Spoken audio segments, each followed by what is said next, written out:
दिवाली आ चुकी है और गुजिया ये तो बनाना ज़रूरी है। हाँ, मैं जानता हूँ बहुत लोग होली में बनाते हैं गुजिया, लेकिन हमारे इधर दिवाली में बनता है। तो 1 कप मैदा में 2 चम्मच तेल डाल दो, फिर मैदा और तेल को आपस में अच्छी तरह से मिला लो। फिर इसे अच्छे से मिलाने के बाद अब इसमें थोड़ा-थोड़ा करके पानी डालो और पानी डालने के बाद अब इसे अच्छी तरह से गूँथ भी लो। फिर इसे अच्छे से इस तरह से सॉफ्ट गूँथने के बाद अब इसे रख दो साइड में और इसे साइड में रखने के बाद ले लो एक पैन। पैन में डाल दो मावा। मैंने देखो ऑलमोस्ट 1 कप मावा ले लिया है। फिर मावा को अब अच्छी तरह से सेक लो। इसे तब तक सेको जब तक ये इस तरह से सॉफ्ट ना हो जाए और उसके बाद फिर इसे भी निकाल लो। फिर इसे निकालने के बाद अब इसे ठंडा होने दो और जब तक ये ठंडा हो रहा है तब तक क्या करना है, ले लो एक और पैन जिसमें डाल दिया बहुत थोड़ा सा घी और साथ में डाल दिया है रवा। रवा मैंने डाल दिया इसमें 2 से 3 चम्मच।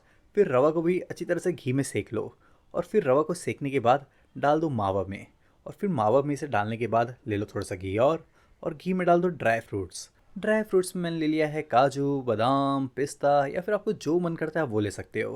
फिर उसके बाद अब इसे भी अच्छी तरह से सेक लो।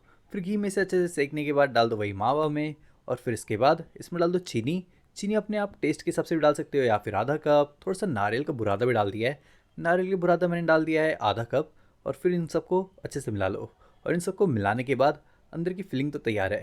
फिर इसके बाद क्या करना है, जो मैदा को गूँथ लिया था ना, अब उसका बना लो पेड़ा। तो देखो जो इसका पेड़ा बनेगा ना वो पूरे की साइज़ का बनेगा।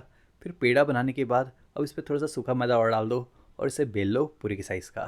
फिर इसे जैसा चाहे वैसा बेल सकते हो क्योंकि इसे वैसे भी काट नहीं है। तो एक ढक्कन ले लेना और ढक्कन से इस तरह से गोल काट लेना। फिर इस तरह से गोल काटने के बाद अब इसे हाथों में ले लो और इसमें भर लो फिलिंग।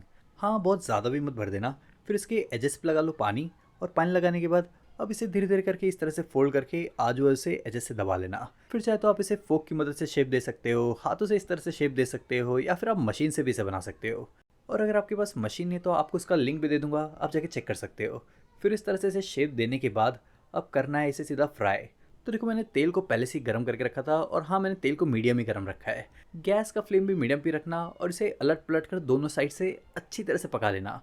और जब इस तरह से पक जाए तब आप इसे निकाल सकते हो और फिर इसे गरम गरम भी खा सकते हो, स्टोर करके भी रख सकते हो। बाकी अगर रेसिपी अच्छी लगी तो वीडियो को लाइक करो, शेयर करो, शेफ प्रतीक्स किचन को सब्सक्राइब भी।